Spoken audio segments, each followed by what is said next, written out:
सिखाता है। सत्संग हमें जीवन जीने की कला सिखाता है, कैसे जिएं, हर बात में कैसे बोलें, कैसे सोचें, कैसे करें, कैसे देखें, कैसे सुने। आप यदि जीवन को संवारना चाहते हैं, हम जीवन को संवारना चाहते हैं, तो हमें चतुर्दिक सावधानी बरतने की आवश्यकता है और समग्र जीवन पर ध्यान देना पड़ेगा, अर्थात जीवन के हर पक्ष पर ध्यान देना पड़ेगा। कोई एक आदमी पैर को बहुत आगे बढ़ा दे और दूसरे पैर को बहुत पीछे कर दे, वो चल पाएगा? न खड़ा रह पाएगा, न चल पाएगा, गिर जाएगा। ऐसे ही किसी पक्ष में हम बहुत आगे बढ़ गए, जानकारी के ज्ञान के विषय में हम बहुत आगे बढ़ गए, लेकिन बाकी और पहल में, दूसरे पक्ष में हम जीरो हो गए, कोई मतलब नहीं है। इसलिए जीवन के सर्वांगीण विकास के लिए हम अपने जीवन के सभी पक्षों पर ध्यान दें, और उन्हीं का जो सभी पक्षों पर जो ध्यान दिया जाता है, और तब उससे जो जीवन में खमीर उड़ता है, जो संस्कार बनते हैं, वो संस्कार सुगंधी। जैसे किसी फूल में सुगंधी कब आती है? किसी फूल में सुगंधी कब आती है? कहां से शुरू करते हैं? उसके छोटा सा बीज, फूल के छोटा सा बीज। मैं इसको थोड़ा दूसरे ढंग से कह देता हूं। आप टमाटर देखे हैं ना, खाए हैं कई लोग, सब लोग जानते हैं, बढ़िया मस्त गोल गोल लाल लाल टमाटर। अब मन में होता है कि हम यह टमाटर पैदा करें, एक पेड़ पौधा हो टमाटर का, सैकड़ों फल लगे हैं, खूब सुंदर पके हुए।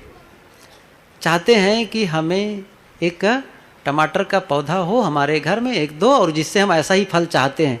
तो उसके लिए शुरुआत कहाँ से करनी पड़ेगी? छोटा सा बीज। टमाटर का बीज जो कोई नहीं देखा होगा, उन्हें विश्वास ही नहीं होगा कि इससे टमाटर भी पैदा हो सकता है। बहुत छोटा सा, न उस बीज में टमाटर का स्वाद है, न उसमें टमाटर की आकृति है, केवल एक बीज है। लेकिन शुरुआत कहां से करनी पड़ेगी? वहीं से। अब बोते हैं, फिर उसको सींचते हैं, खाद पानी सुरक्षा करते हैं, बड़े लंबे समय के बाद में फिर छोटा सा फूल आया, फिर फल आया, कच्चा रहा, धीरे धीरे धीरे धीरे पकते पकते क्या आया? लाल टमाटर। कितना लंबा प्रोसेस है, कितना चारों तरफ से उसको संभाला गया। ऐसा थोड़ी है कि हम किसी क्षेत्र में आगे बढ़ गए तो हमारा विकास हो गया, नहीं, हर पक्ष को देखना पड़ेगा, पूरा सारी इंद्रियों को संभालना पड़ेगा, सारे कर्मों को संभालना पड़ेगा, और जिन लोगों के बीच रहते हैं उन लोगों के साथ भी सामंजस्य बिठाना पड़ेगा। जीवन कैसा है मैं थोड़े बताऊं। हमारे बीच संतजन विराजमान हो चुके हैं, चूंकि मैं थोड़ा प्रतीक्षारत हूं, हमारे बीच विद्वान पधारने वाले हैं, उनके विचार हमको सुनना है। जीवन कैसा है? एक हमारी जिंदगी कॉम्बिनेशन लॉक। आप लोग जानते हैं नंबर वाला ताला, आप लोग प्रयोग किए ना, कभी कभी कोई देखा होगा, नंबर वाला ताला होता है और वो ताला बंद है और ताला खोलना है, तो उसके लिए क्या शर्त चाहिए? उसके लिए सबसे बड़ी शर्त क्या है? वह है आपके पास सही नंबर हो और घुमाने का सही ढंग हो। सही नंबर हो और घुमाने का भी सही, नंबर को मिलाने का, सेट करने का सही ढंग हो, तरीका हो, और आपका ताला खुलेगा। अब आप कौन हैं इससे फर्क नहीं पड़ेगा। आप साधु हैं, आप विद्वान हैं, आप गृहस्थ हैं, स्त्री हैं, पुरुष हैं, बुजुर्ग हैं, जवान हैं, कोई मतलब नहीं है। आप कौन है इससे कोई मतलब नहीं। आपके पास वो शर्त है, सही नंबर है और घुमाने का तरीका है, तो ताला खुलेगा। हमारी जिंदगी भी ऐसी ही है। जिंदगी को सुलझाना है ना, अपने मन को सुलझाना है, मन की गांठ को खोलना है, जो हमारे बंधन है उस ताला को खोलना है, तो उसके लिए भी शर्त है। वो क्या है? विचार और कार्य। जैसे मैंने कहा, सही नंबर हो और सही ढंग हो, वैसे ही सही विचार हो, आपका सोचने का ढंग सही हो और उसके अनुरूप कार्य करने की क्षमता हो, कार्य करने का ढंग हो, ये दोनों का तालमेल जब बैठता है तभी हमारी मन की गांठें खुलना शुरू होती है।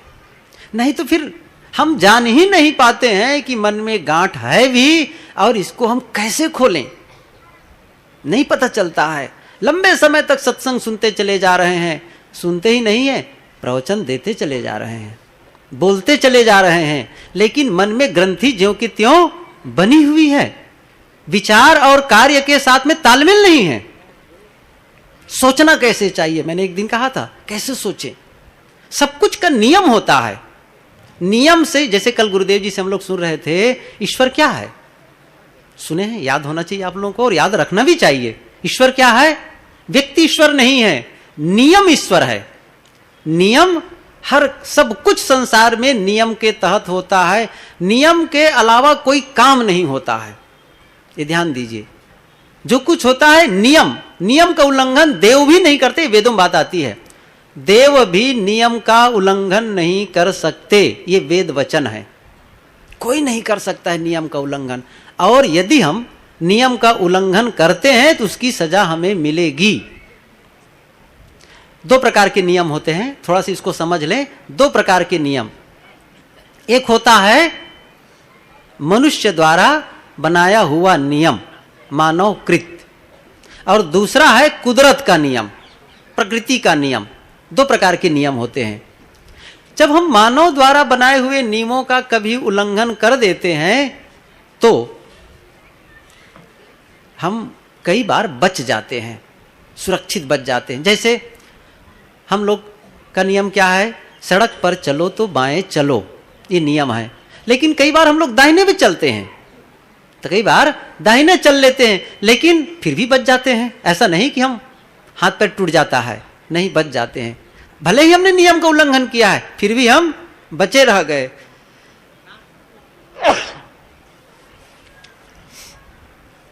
चोरी करना गलत है। नियम है कि किसी के सामान को बिना पूछे मत उठाओ।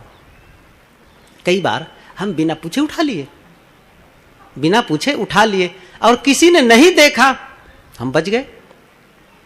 न जेल गए, न थप्पड़ मारे गए, दोनों से बच गए। नियम का उल्लंघन किए, चूंकि ये मनुष्य द्वारा बनाए हुए नियम हैं, फिर भी हम बचे रह सके। लेकिन कहीं कुदरत का नियम का उल्लंघन किए तब क्षमा नहीं है। प्रकृति का नियम का उल्लंघन किए तो क्षमा बिल्कुल नहीं होगा। आग में हाथ डालते हैं, ध्यान दीजिए, तो क्या होगा? क्षमा हो जाएगी। कुदरत का नियम का जैसे उल्लंघन करेंगे वैसे ही आपको दंड मिलेगा। और एक कुदरत का नियम कब काम करता है जानते हैं? कब काम करता है? 24 घंटे। बड़ा अद्भुत है ये, 24 घंटे काम करता है। आप रात में हाथ डालें आग में, जलेंगे, दिन में डालें जलेंगे, सुबह डालें जलेंगे, शाम को डालें जलेंगे। अब आप कहें नहीं जी हम तो साधु हैं, नहीं जलेंगे, ये नहीं होने वाला है। आपने नियम का उल्लंघन किया तो फिर उसका फल मिलेगा। गुरुत्वाकर्षण का नियम, गुरुत्वाकर्षण का नियम है। 10 मंजिल बिल्डिंग है, आप छत से छलांग लगाते हैं नीचे। अब चिंता नहीं करनी कि हम जमीन में कैसे जाएं, इसकी आवश्यकता नहीं है। गुरुत्वाकर्षण का नियम है, आपको अपने आप अट्रैक्शन वो खींच लेगा। लॉ ऑफ अट्रैक्शन कहते हैं गुरुत्वाकर्षण का नियम। वो अपने आप आपको नीचे ला करके कि तुम यहां के काबिल हो। बस नियम का उल्लंघन करने पर हमें क्षमा नहीं मिल सकती है।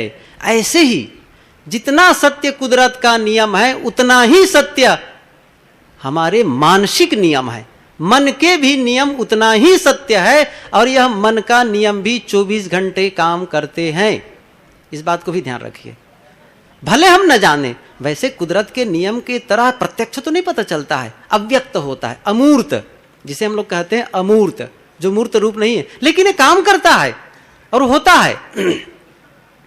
जब हम प्रसन्न होते हैं, आनंदित होते हैं, अच्छा महसूस कर रहे होते हैं, इसका मतलब है हमने मानसिक नियम का पालन किया है।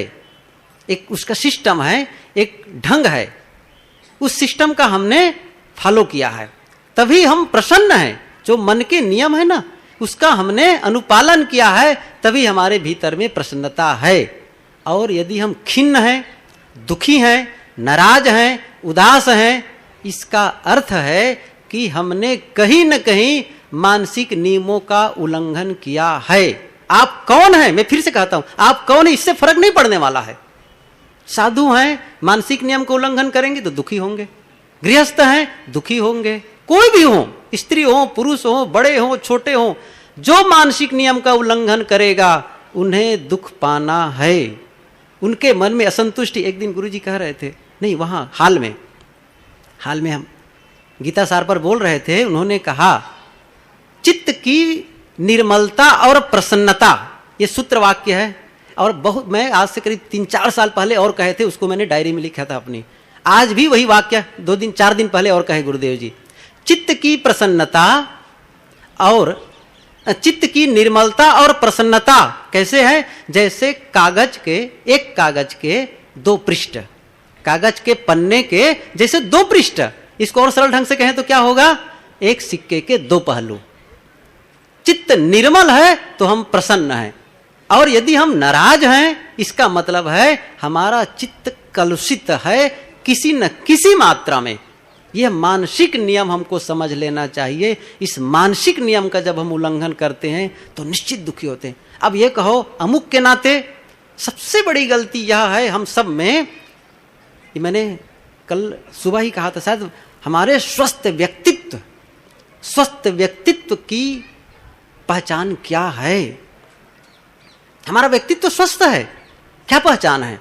हम समझते हैं कि हम तो स्वस्थ हैं। स्वस्थ मतलब शारीरिक नहीं, व्यक्तित्व कह रहा हूं, पर्सनालिटी 2 प्रकार से हम समझ सकते हैं, बाहर की और भीतर की। बाहर जैसे किसी का व्यक्तित्व एकदम भव्य, ऊंचा, पूरा, गोरा, चिट्ठा, शूटेड बूटेड, बड़ा अट्रैक्शन होता है, देख करके सचमुच आकर्षित हो जाते हैं। बढ़िया भाई, इनकी पर्सनालिटी ऐसी है जिसको देख करके लोग अभिभूत हो जाते हैं, आकर्षित हो जाते हैं। ये क्या है? बाह्य पर्सनालिटी, ये बाहर का व्यक्तित्व है। और एक होता है भीतर का व्यक्तित्व। भीतर का वो है उसका चरित्र, और इसको मैं परसेंटेज के भाषा में कहूं तो कैसे कहूं? जो बाह्य व्यक्तित्व है वह केवल 10% है, और जो भीतर का व्यक्तित्व है ना वो है 90%। जैसे कोई पुस्तक होती है ना, तो पुस्तक का कवर पृष्ठ, जो कवर है उसको वो 10% आकर्षित करता है, लेकिन अंदर जो सामग्री है, जो विषय है, जो मैटर है, जो विषय वस्तु का प्रतिपादन किया गया है वो कैसा है? वो 90% है। पहले तो हम लोग पुस्तक के कवर ही देख के लेते हैं ना, क्या नाम है, कैसी डिजाइन है, ले लिए, अंदर पढ़े, उफ कहाँ इसको ले लिए, पैसा ही खराब गया। कई बार होता है देखने में सुंदर नहीं है, और कई बार तो कवर ही फटा होता है। कहीं पुस्तक मिल गई कबाड़ से, पढ़े, उफ कितनी अच्छी पुस्तक है, आप उनको साथियों को देते हैं, इसको पढ़ो, कितना बढ़िया है। क्यों? भीतर क्या है?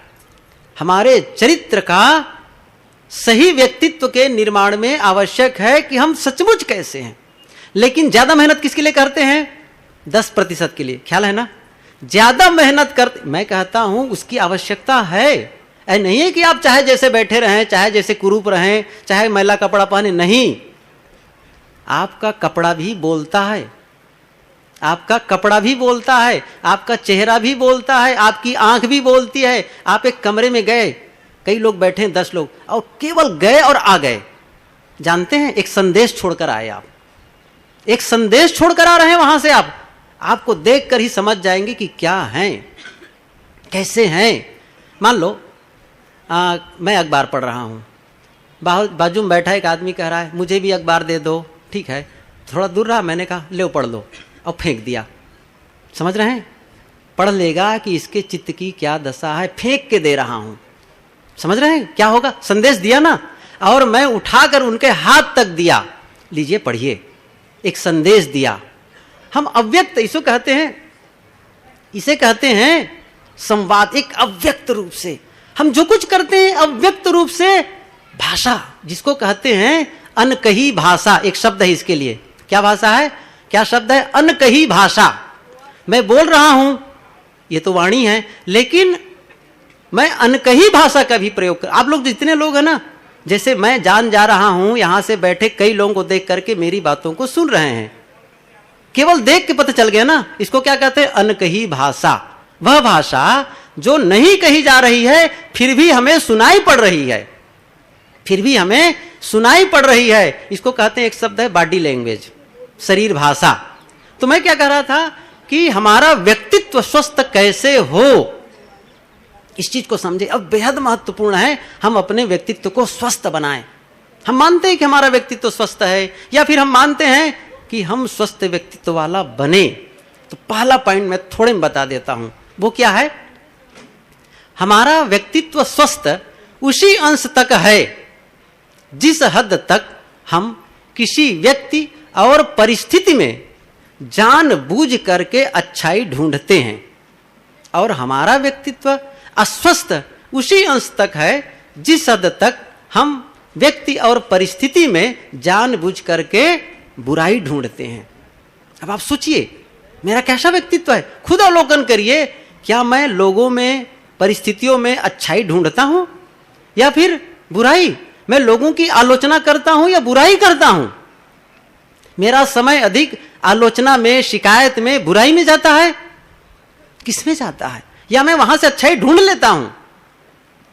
यदि हम लोगों से और परिस्थिति थे, जैसे एक उदाहरण बताऊं, यहां आए, यहां आकर के सत्संग लाभ ले रहे हैं, देख रहे हैं, भीड़ है, सत्संग है, सब कुछ है, खाने पीने, रहने बसने में आ सकते हैं, और देख करके अवलोकन कोई कर सकता है, खराब व्यवस्था है, खराब लोग हैं, सब बेकार। वो गलती ढूंढने के लिए उनके पास तमाम ऐसे कारण मिल जाएंगे जिससे वो गलती ढूंढ सकता है, और बहुत ऐसे कारण मिल सकते हैं जिनको उनको अच्छाई मिल सकती है। दोनों बातें हैं, दोनों बातें हैं। वो अच्छाई भी ढूंढ सकता है और यहां की बुराइयों को भी देख सकता है। कुछ लोग होते हैं जो ज्ञान में भी अज्ञान ढूंढ लेते हैं, और कुछ लोग होते हैं अज्ञान में भी ज्ञान ढूंढ लेते हैं। इस सूत्र को समझें आप लोग, क्या कह रहा हूं मैं? ज्ञान में भी अज्ञान। जहां ज्ञान देने की बात आती है वहां कुछ ऐसे ढंग से उनकी नजरिया ऐसी होती है कि उससे भी वो अज्ञान खोज लेता है। एक जैसे हम लोग भोपाल जाते हैं, अभी जो भजन गा रही थी ना, और भार्गव जी भी आए थे, तो गांधी भवन में वहां एक काउंटर, एक चैम्बर बना हुआ है, घर, जिसमें क्या है, व्यसन मुक्ति केंद्र। क्या नाम है उसका? व्यसन मुक्ति केंद्र। वहां पर शराब या बीड़ी, तंबाकू खाने पीने वालों को रख दिया जाता है। वहां पर उन लोगों को छोड़ने के लिए कुछ हिदायत या व्यवस्था की जाती है। ऐसे ही शराब पीने वालों की एक टीम थी, तो उनको समझाने के लिए एक डॉक्टर को बुलाया गया कि डॉक्टर साहब आप आएं, आप इसके बारे में ज्यादा अच्छा जानते हैं, और कुछ ऐसी बात कहें जिससे लोगों का शराब पीना छूट जाए। आया, सब लोग बैठे हुए थे, पूरा हाल भरा हुआ था शराबियों से। तो वो क्या किया, एक टेबल पर, मेज पर 2 गिलास शीशे का, और पानी, एक में पानी भरा था और एक में शराब भरी थी, 2 रख दिए। और वो केचुआ लाया था, एक केचुआ, समझ रहे हैं, जो मिट्टी के नीचे लंबा सा कीड़ा होता है, केचुआ। तो क्या किया, केचुआ को निकाला, वो जीवित था, और पानी के गिलास में डाल दिया। केचुआ मस्त तैरते तैरते ऊपर तक आ गया। दिखा रहा है, देखो मैं प्रयोग बता रहा हूं आप लोगों को, सीख लीजिए इससे। फिर कहा, फिर उस केचुए को निकाला, और क्या किया, निकालकर शराब वाले गिलास में डाल दिया। बस कुछ ही सेकंड में वो तड़फने लगा, और तड़फ तड़फ करके प्राण छोड़ दिया केचुआ। शराब जैसे शराब वाले में डाले जैसे छोड़ दिया। तो फिर शराबियों से पूछते हैं, आप लोग कुछ समझे? जो बैठे थे उन लोगों से कहते हैं, क्या समझे, इसका अर्थ क्या होता है? तो पीछे एक शराबी खड़ा होता, हाँ मैं समझ गया। क्या? इसका मतलब है यदि आप शराब पिएंगे तो आपके पेट के कीड़े मर जाएंगे। समझ गए ना? ये क्या है, ज्ञान। क्या यही संदेश देना चाह रहे थे वो डॉक्टर? बड़ा साफ है ना ये संदेश। संदेश कितना साफ है, फिर भी वो कौन सा संदेश ले रहा है? अज्ञान में भी अज्ञान। गजब है ये तमाशा। हम कहां क्या देख रहे थे, नजरिया क्या है? हमारा स्वस्थ व्यक्तित्व तो तब संभव है जब हम अज्ञान से भी ज्ञान ले लें। इस बात को ध्यान दीजिए। अज्ञान से, गुरुदेव जी की एक पुस्तक है, बताऊं, मानस मणि। क्या? मानस मणि। रामचरितमानस के पात्रों पर गुरुदेव जी ने उनके शिक्षा और प्रवचन पर उपदेश बताए हैं। उसमें क्या है, सब के बारे में बताए हैं, राम के, दशरथ के, सीता के, सब के। लेकिन आप पढ़ेंगे ना रावण के भी, शूर्पणखा के भी, तब आप कहेंगे ये कहां से क्या हो गया, वहां से कैसे मिलेगी। आप पढ़िएगा, वहां से भी, उनसे भी आपको गुण लेना है। मतलब वो उनसे कौन सा गुण मिलने वाला है। एक बार सुकरात से यही बात हुई। सुकरात से किसी ने, उनके कई लोग बैठे हुए थे। सुकरात के बारे में यदि आपको जानना है ना, गुरुदेव जी की लिखी पुस्तक है संसार के महापुरुष, उसमें आप पढ़ लीजिएगा। वो अपने समय के वो कबीर ही थे, आज से करीब 2500 साल पहले यूनान के एथेंस नगरी के। वो बुद्ध और महावीर के समय वो थे। तो फिर एक बार वो महाज्ञानी थे, महाज्ञानी, कबीर की तरह वो ज्ञानी थे। कई लोग बैठे हुए थे। लोगों ने पूछा, आप महाज्ञानी हैं, आप बताएं आपके गुरु कौन थे। जानते हैं, वो बड़े अल्हड़ संत। उन्होंने कहा कि आप लोग मेरा गुरु जानना चाहते हैं। हाँ, आप इतने बड़े ज्ञानी, तो आपके गुरु निश्चित रूप से और कोई होंगे बड़े, आप बताएं कौन थे आपके गुरु। तो सुकरात ने क्या उत्तर दिया, उन्होंने कहा ये दुनिया में जितने मूर्ख लोग हैं ना, वो सब मेरे गुरु हैं। उन्होंने कहा आप लोगों ने कहा आप भी बड़े विचित्र हैं, मजाक क्यों करते हैं, आप सचमुच बताइए आपके गुरु कौन थे। कि मानो मेरी बात, मैं सच कह रहा हूं, ये दुनिया में जितने मूर्ख लोग हैं ना, सब मेरे गुरु थे। मैं ये देखता हूं कि लोग इनको मूर्ख क्यों कह रहे हैं, कौन से ऐसी इन्होंने गलती की है जिसके नाते लोग इनको मूर्ख कह रहे हैं। बस मैं वही गलती नहीं करता हूं, जिन कारणों से ये मूर्ख कहला रहा है, बस वही गलती मैं नहीं करता हूं। क्या है ये, समझ रहे हैं ना, अज्ञान में से कैसे ज्ञान लेना है। मैं जब इस पंक्ति को पढ़ा ना, बहुत कई मिनट तक चुप रहा। कितनी चुभने वाली बात कही। हमारा मस्तिष्क, हमारा मन हर समय गंदगी में भटकता है, गुण ले ही नहीं पाता है। स्वस्थ व्यक्तित्व की पहचान है कि हम व्यक्ति और परिस्थिति में से जानबूझकर, ध्यान दीजिए मैं क्या कह रहा हूं, जानबूझ करके अच्छाई ढूंढने की जो प्रक्रिया होती है, मानसिकता होती, वो है स्वस्थ व्यक्तित्व की पहली पहचान। दो और बिंदु है ना, आज नहीं कहूंगा, संतजन बैठे, मैं इंतजार कर रहा था। दो और बहुत महत्वपूर्ण बिंदु है स्वस्थ व्यक्तित्व के लिए।